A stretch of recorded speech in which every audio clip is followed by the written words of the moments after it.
সদস্যদের সামনে মানে এক কাতার সময়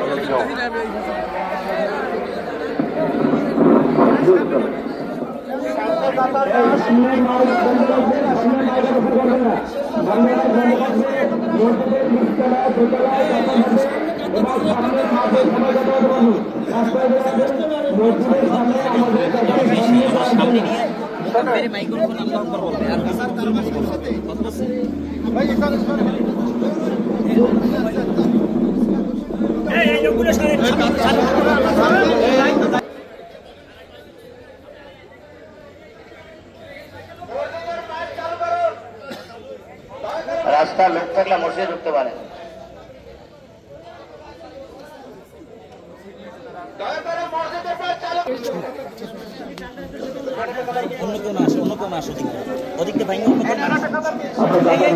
আচ্ছা পিছনে লোকগুলো ঠেকান না আপনার।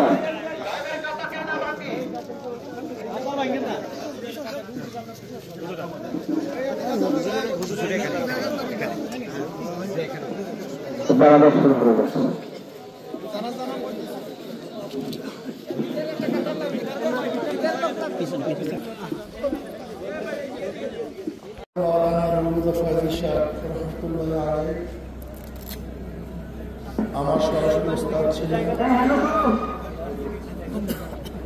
যখন চরমনৈকে নতুন কম মাদ্রাসা খোলা হয়েছিল তখন আমরা কম মাদ্রাসা সামনে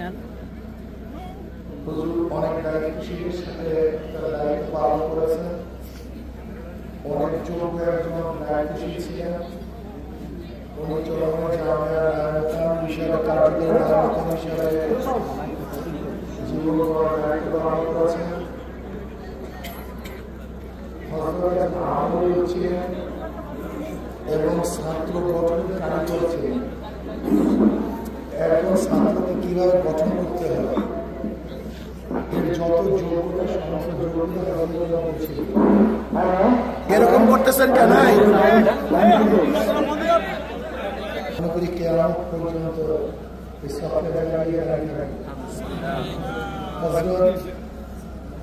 হঠাৎ আমাদের থেকে বিদায় আমাদের চিন্তা করতে হবে। আমি হুজুরের বাড়িতে থাকতাম, সেই 5 নম্বর রুম দোতলা হুজুর রুমে আমি ছিলাম, তার সহবতে ছিলাম, তার খেদমত করেছি আমি ছাত্র জীবনে। আমার অনেক স্নেহ করতে, অনেক মহাব্বত করতে।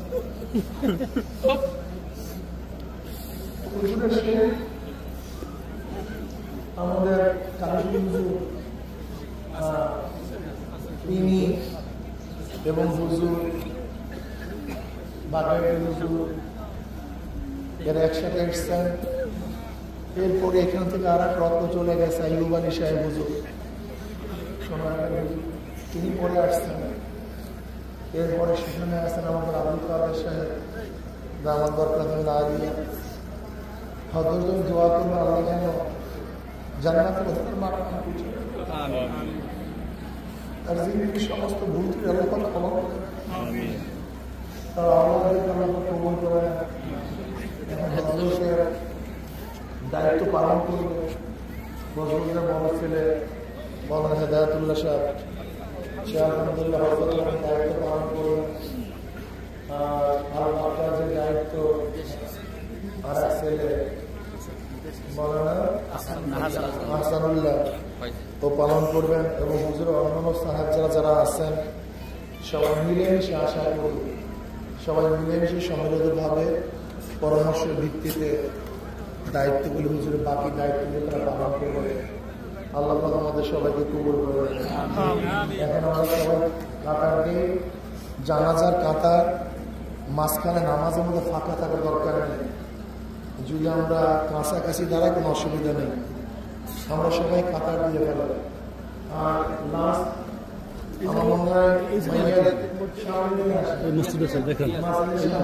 আমরা সবাই কাতার দিই, সবাই কাতার করতে